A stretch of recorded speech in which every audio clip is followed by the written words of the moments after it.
Imaginez entrer dans un temple sacré, un espace lumineux, avec des vitraux colorés projetant des reflets vifs sur les murs blancs. Vous regardez autour de vous et remarquez quelque chose d'inattendu. Les images dans les vitraux ne sont pas ce à quoi vous êtes habitués. Jésus est là, oui, mais il ne ressemble en rien aux représentations que vous avez vues toute votre vie. Il a la peau sombre, des cheveux comme de la laine et une expression qui semble si proche, si humaine, qu'elle touche votre âme. Maintenant, arrêtez-vous un moment, demandez-vous comment cela me fait-il sentir? Intrigué, défié, peut-être mal à l'aise, ou peut-être même inspiré. Que dit cela sur la façon dont nous avons été enseignés à imaginer des figures historiques et religieuses? Que révèle cela sur notre perception de l'identité, du pouvoir et de la spiritualité? Je me suis toujours demandé pourquoi l'apparence de Jésus, une figure si centrale dans l'histoire et la foi de milliards de personnes, a-t-elle été représentée de manière si uniforme pendant des siècles? Est-ce que cette image est une vérité historique ou un reflet du pouvoir culturel? Et si ce qui nous a été enseigné jusqu'à présent n'était qu'une partie de l'histoire, un récit façonné par des agendas qui ont peu à voir avec la réalité? Réfléchissons ensemble. Les Écritures nous donnent des indices, mais curieusement, elles ne mentionnent presque jamais l'apparence physique de Jésus. Cependant, lorsqu'elles le font, elles nous offrent une image bien différente de celle que l'art de la Renaissance a popularisée. Dans Apocalypse 1, 14, 15, il y a une description fascinante. Ses cheveux étaient blancs, comme de la laine, ses pieds comme du bronze brûlé. Cette description correspond davantage à l'apparence d'un homme moyen du Moyen-Orient du 1er siècle qu'au portrait européen de cheveux clairs et de peau pâle que nous avons vu au cours de l'histoire. Mais pourquoi cela importe-t-il? Après tout, ce qui est en jeu ici n'est pas seulement une question d'esthétique ou de curiosité historique. L'image de Jésus a été utilisée comme un symbole puissant et souvent comme un outil d'oppression. Pendant des siècles, les colonisateurs et les missionnaires ont répandu une image eurocentrique de Jésus à travers le monde, renforçant l'idée que le divin était quelque chose de lointain, d'inaccessible et souvent de blanc. Aujourd'hui, nous vivons à une époque de questionnement et de redécouverte. Nous apprenons à défier ces récits qui ont été façonnés non par la vérité, mais par le désir de contrôler. Savoir comment Jésus était vraiment, ou du moins considérer des représentations plus authentiques et diverses, n'est pas seulement un exercice historique. C'est une étape importante pour restaurer la dignité des communautés qui ont été systématiquement effacées. Alors, ma question pour vous est, comment serait-ce si cette image de Jésus, plus proche de la vérité historique, dominait les églises, les livres et l'art aujourd'hui? Comment cela changerait-il notre perception de la foi, de nous-mêmes et des autres? C'est le moment d'explorer ces questions ensemble. Préparez-vous, car nous commençons à peine à dénouer les fils d'une histoire aussi fascinante que transformative. Êtes-vous prêts pour ce voyage? Vous êtes-vous déjà demandé comment le simple acte de regarder une image peut façonner tout ce que nous croyons? Imaginez que vous entrez dans une église pour la première fois. C'est une matinée tranquille, et la lumière du soleil traverse des vitraux vibrants, créant des motifs colorés sur le sol. Vous levez les yeux vers l'autel et le voyez. Mais quelque chose est différent. Jésus ne ressemble pas aux représentations que vous connaissez. Il a la peau sombre, des cheveux épais et des yeux qui portent des siècles d'histoire. Ce Jésus n'est pas seulement un reflet de la foi, il est un rappel de qui nous sommes vraiment. Laissez-moi vous poser une question. Comment réagiriez-vous si les images des figures historiques et religieuses que vous connaissez changeaient complètement? Cela ébranlerait-il votre foi ou approfondirait-il votre compréhension à son égard? La vérité est que, pendant des siècles, nous n'avons pas regardé seulement une image de Jésus. Nous avons été enseignés à voir une version de lui, une version qui reflète plus le pouvoir et la culture de ceux qui ont façonné l'histoire, que la réalité de qui il était. Et si je te disais que l'apparence de Jésus, telle que décrite dans des textes anciens, raconte une histoire très différente? Imaginez les textes des Écritures étant lus sous un nouveau jour.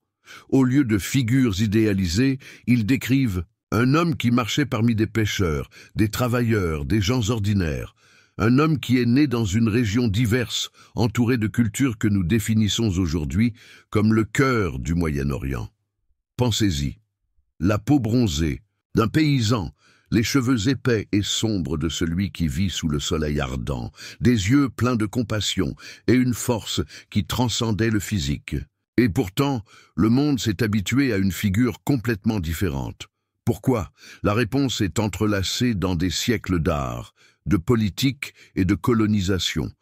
Pendant l'ère de la Renaissance, les artistes européens ont transformé l'image de Jésus pour refléter ce qu'ils connaissaient.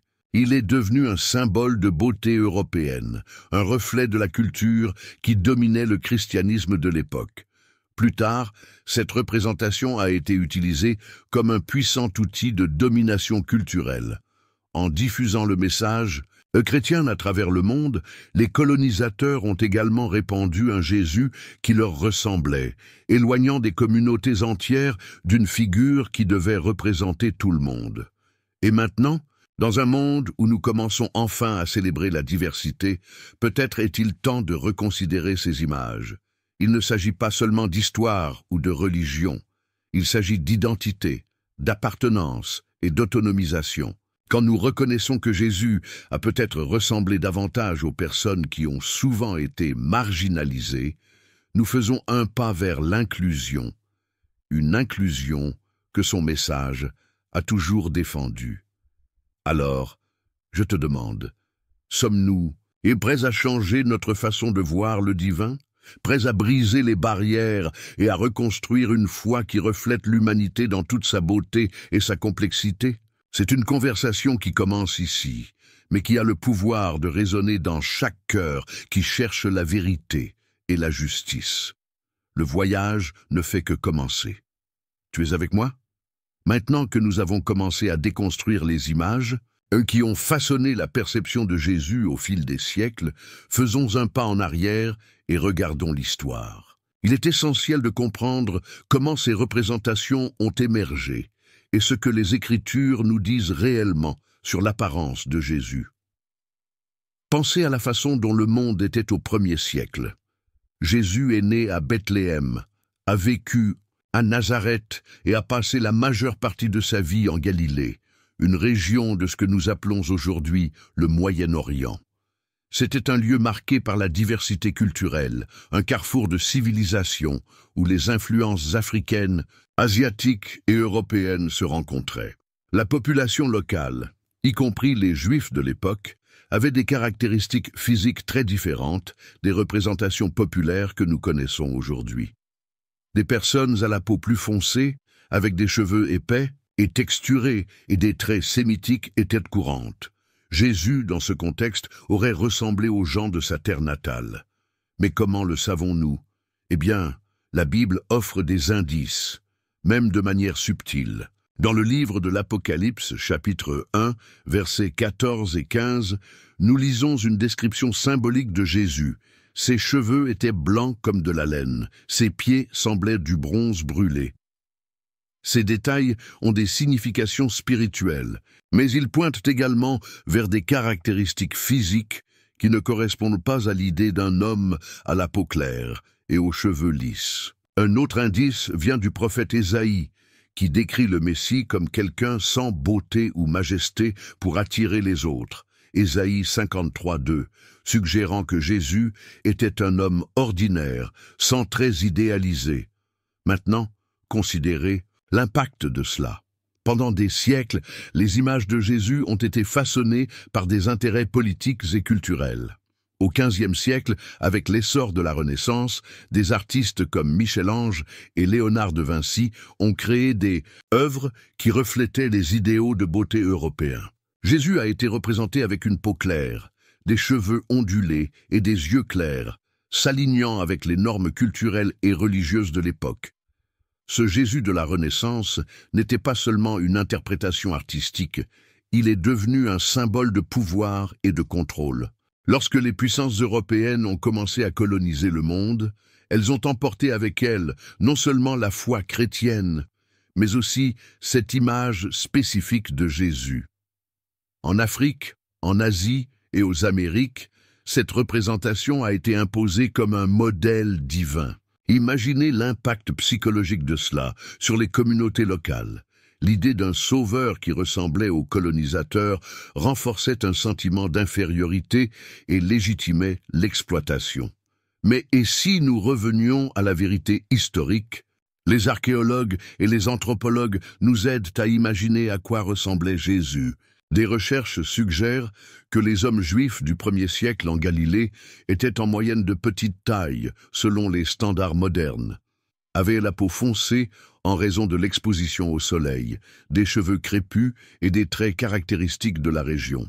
Une reconstruction faciale, basée sur des études judiciaires, réalisée en 2001, a révélé l'image d'un homme avec une apparence complètement différente des représentations classiques. Un rappel que le véritable Jésus était profondément enraciné dans son contexte culturel. En connectant ces données historiques et bibliques, nous commençons à construire une image plus authentique de Jésus, non pas comme un symbole lointain de pouvoir, mais comme un homme qui a vécu, travaillé et souffert aux côtés des gens ordinaires de son époque. Cela nous amène à une question inévitable. Pourquoi cette vérité a-t-elle été cachée si longtemps? Peut-être parce que la manière dont nous voyons le divin a le pouvoir de façonner notre perception de nous-mêmes. En regardant le passé avec des yeux plus critiques, nous pouvons commencer à mieux comprendre comment ces récits ont été construits. Et plus important encore, nous pouvons engager une conversation sur ce que cela signifie pour la foi, l'identité et l'égalité aujourd'hui. Vous vous êtes déjà arrêté pour réfléchir à l'impact qu'une image peut avoir? Imaginez que vous marchez sur une grande avenue, entourée de gratte-ciel et de panneaux lumineux. Soudain, un énorme panneau numérique affiche une image de Jésus que vous n'avez jamais vue auparavant. Ce n'est pas le Jésus aux cheveux clairs et aux yeux bleus que beaucoup ont grandi en voyant. Il a la peau foncée, des cheveux crépus et des yeux qui reflètent la sagesse et la compassion. Vous ressentez un silence presque tangible autour de vous, tandis que les gens s'arrêtent pour regarder, remettant en question tout ce qu'ils pensaient savoir. Maintenant, dis-moi, comment cette scène te ferait-elle sentir? Est-ce que cette représentation moderne et diverse de Jésus changerait notre façon de percevoir notre foi, notre histoire et même les uns les autres? C'est la question que je veux explorer avec vous aujourd'hui, car cette question va bien au-delà de la religion. Elle touche au cœur de la manière dont nous percevons l'identité et le pouvoir. Si nous regardons l'histoire récente, il est clair que les images ont façonné nos perceptions de manière plus profonde que nous ne l'imaginons. Pensez à l'ère des colonisateurs européens. Quand ils ont répandu le christianisme à travers le monde, ils ne faisaient pas que présenter une foi. Ils présentaient une hiérarchie visuelle. L'image d'un Jésus blanc avec des traits européens n'était pas seulement un choix artistique, c'était un message puissant. Le divin nous ressemble. Le pouvoir est avec nous. Cela a eu un impact dévastateur sur les communautés qui ne correspondaient pas à ce récit. Pour beaucoup, la foi qui devait être un symbole d'égalité et d'amour a été utilisée comme un outil d'oppression. Les personnes à la peau foncée ont été amenées à croire qu'elles étaient plus éloignées du divin, que leur couleur de peau était un obstacle pour être vues comme l'image et la ressemblance de Dieu. Cette perception a persisté pendant des siècles, façonnant des systèmes de pouvoir, le racisme structurel et même la façon dont nous nous voyons. Mais et si nous pouvions changer cela? Nous vivons un moment unique dans l'histoire, où nous pouvons réévaluer ces narrations visuelles. Aujourd'hui, des artistes, des historiens et des leaders religieux commencent à réimaginer comment Jésus est représenté, mettant en avant des représentations plus authentiques et inclusives. Ce mouvement n'est pas seulement une question d'esthétique, c'est une question de justice. Par exemple, au cinéma et à la télévision, certaines productions récentes ont osé représenter Jésus comme un homme du Moyen-Orient, plus en accord avec le contexte historique. Et dans les églises du monde entier, en particulier dans les communautés marginalisées, de nouvelles images de Jésus émergent, des images qui reflètent la diversité de ses fidèles. Ces changements peuvent sembler petits, mais ils portent un impact puissant. Elles disent à tous, indépendamment de leur apparence ou origine, vous êtes dignes, vous faites partie de cette histoire. Alors, pourquoi cela importe-t-il aujourd'hui ? Parce que les images que nous choisissons de projeter et d'accepter façonnent le monde que nous construisons. Un Jésus qui reflète la véritable diversité humaine nous défie à repenser nos divisions, à renverser les hiérarchies construites sur les apparences et à embrasser une vision plus inclusive du divin. Pensez-y, si nous commençons à voir le divin sous toutes ses formes, couleurs et cultures, que pourrions-nous encore changer ? Comment ce changement peut-il nous rapprocher du véritable message d'amour et d'égalité que Jésus a prêché ? Le voyage pour redécouvrir ces vérités est entre nos mains. Êtes-vous prêt à imaginer un monde où la foi unit au lieu de diviser ? Continuons cette conversation, car l'impact de réimaginer ces images va bien au-delà de ce que nous pouvons imaginer. Avez-vous déjà pensé à ce qui définit comment nous nous voyons et voyons les autres ? Imaginez un parc urbain où des personnes de différents âges, cultures et origines sont réunies. Au centre, il y a une fresque impressionnante de Jésus. Il n'est pas représenté comme dans les images que vous avez peut-être vues en grandissant, mais plutôt comme un homme à la peau sombre, avec des cheveux épais et des yeux profonds qui semblent raconter des histoires millénaires. Les gens autour regardent fascinés, discutant, réfléchissant. Un enfant pointe du doigt la peinture et demande « Est-ce que Jésus était vraiment comme ça ?» Cette question peut sembler simple, mais elle porte un poids immense. Si vous avez grandi avec une seule image de Jésus, comme beaucoup d'entre nous, vous ne vous êtes peut-être jamais arrêté pour vous demander « Et s'il n'était pas comme ça ? Et si son apparence était très différente ? Qu'est-ce que cela changerait dans la façon dont vous voyez la foi, l'histoire et vous-même ?» Ces questions, apparemment simples, peuvent nous mener à des réflexions profondes sur la société dans laquelle nous vivons. Pensez à la manière dont les images qui nous entourent façonnent notre compréhension du monde. Au fil de l'histoire, l'apparence des figures importantes, en particulier religieuses, a été adaptée pour refléter ceux qui étaient au pouvoir. Dans le cas de Jésus, cette adaptation a eu des conséquences mondiales. Lorsque les colonisateurs européens ont amené le christianisme sur d'autres continents, ils ont également apporté une image de Jésus qui renforçait l'idée de supériorité européenne. L'image du Jésus blanc n'était pas seulement une représentation artistique, c'était un outil puissant pour justifier la colonisation, l'esclavage et l'oppression. Maintenant, imaginez l'impact psychologique de cela. Pour des millions de personnes à travers le monde, la foi, qui devrait être un espace d'inclusion et d'égalité, est devenue un rappel constant de leur position subjugée. Mais la beauté du moment que nous vivons aujourd'hui, c'est que nous pouvons changer cela. Nous sommes à une époque de questionnement, de redécouverte, de réévaluation du passé pour construire un avenir plus juste. Pensez à la façon dont cela se connecte aux jours actuels. Les mouvements de justice sociale, comme Black Lives Matter, ont défié non seulement les systèmes de pouvoir, mais aussi les symboles qui soutiennent ces structures.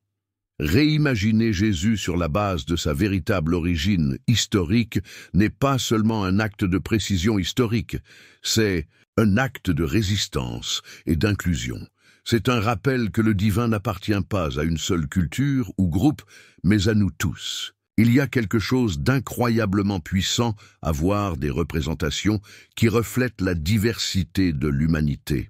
Quand les enfants grandissent en voyant Jésus qui leur ressemble, cela réaffirme qu'ils ont aussi de la valeur, que leur culture, leur histoire et leur identité méritent respect et célébration.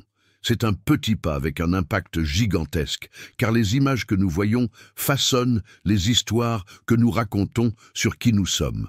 Maintenant, je vous pose la question. Comment serait le monde si nous commencions à adopter ces représentations inclusives à grande échelle ? Si chaque église, chaque foyer, chaque école montrait des images d'un Jésus plus proche de la réalité historique, qu'est-ce que cela changerait dans la façon dont nous nous traitons les uns les autres? Peut-être, juste peut-être, cela nous aiderait à voir le divin en toutes les personnes autour de nous. Le voyage pour réimaginer le divin est aussi un voyage pour réimaginer notre humanité.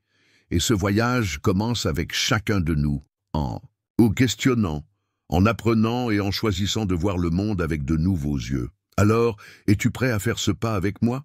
Tout au long de ce voyage, nous avons exploré comment les images façonnent nos perceptions et comment ce que nous voyons peut profondément impacter qui nous sommes. Maintenant, demandez-vous, que pouvons-nous faire avec cette connaissance? Comment pouvons-nous utiliser ces vérités pour transformer la manière dont nous vivons notre foi, dont nous nous connectons les uns aux autres et dont nous percevons le divin dans nos vies? Si vous pouviez entrer dans une église demain et voir une représentation de Jésus qui reflète sa véritable origine historique, comment cela changerait-il votre expérience?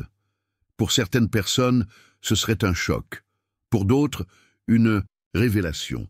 Mais pour toutes, ce serait une invitation puissante à repenser la foi, non pas comme quelque chose de lointain, mais comme quelque chose de profondément humain, proche, accessible. Et voici la réponse. Cela changerait tout. Parce que reconnaître la véritable diversité du divin est un acte d'amour et d'inclusion. C'est dire que personne n'est exclu de l'histoire du Christ qui est venu pour tous, mais cela ne s'arrête pas aux images. C'est un appel à regarder autour de nous et à voir comment le monde porte encore les cicatrices des récits déformés qui ont été créés. Les divisions raciales, la marginalisation de communautés entières, la perpétuation des hiérarchies, tout cela a des racines dans la manière dont nous apprenons à voir et à imaginer le monde. Échanger ces récits visuels est le premier pas pour guérir ces blessures. Aujourd'hui, nous avons la chance de créer quelque chose de différent. Imaginez un monde où chaque personne, indépendamment de son apparence ou de son origine, se sente vue, valorisée et incluse. Un monde où Jésus est représenté de manière qui reflète la vérité de son histoire et la beauté de son message. Ce monde commence par de petites actions. Soutenir les artistes qui défient les anciennes narrations, amener ces conversations dans nos communautés de foi et enseigner aux générations futures que le divin n'est pas limité par la couleur de peau, la culture ou la géographie. Maintenant, je t'invite à réfléchir. Que peux-tu faire pour faire partie de ce changement? Peut-être que vous pourriez commencer par partager ce message avec d'autres, peut-être en réévaluant les images dans votre propre maison ou église. Ou qui sait, simplement en embrassant l'idée que le divin est bien plus grand que ce que nous avons été enseignés à imaginer. Le message de Jésus a toujours été sur l'inclusion, la compassion et la justice. Il marchait avec les marginalisés, parlait avec les oubliés et défiait les puissants.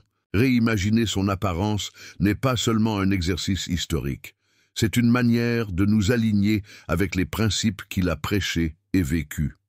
Donc, mon appel pour vous est simple. Voyez le divin chez les personnes qui vous entourent. Reconnaissez que chaque visage que vous croisez porte un reflet de l'amour et de la dignité que Jésus a enseigné. Et ensemble, nous allons travailler pour construire un monde où chacun se sente vu et aimé. Je veux te remercier de marcher avec moi sur ce chemin. J'espère que vous repartirez d'ici inspirés à regarder le monde d'une manière différente, avec des yeux qui cherchent la vérité, la justice et l'union. Et si ce message a touché votre cœur, partagez-le avec quelqu'un. Abonnez-vous à la chaîne pour suivre de nouveaux messages d'amour et laissez votre avis dans les commentaires. Continuons cette conversation, car elle ne s'arrête pas ici. La foi est vivante, elle grandit, elle s'adapte, et ensemble nous pouvons garantir qu'elle continue d'être un reflet de tout ce qu'il y a de beau et de juste dans l'humanité. Merci d'être ici. Que vous trouviez paix, force et inspiration dans tout ce que vous ferez. À la prochaine.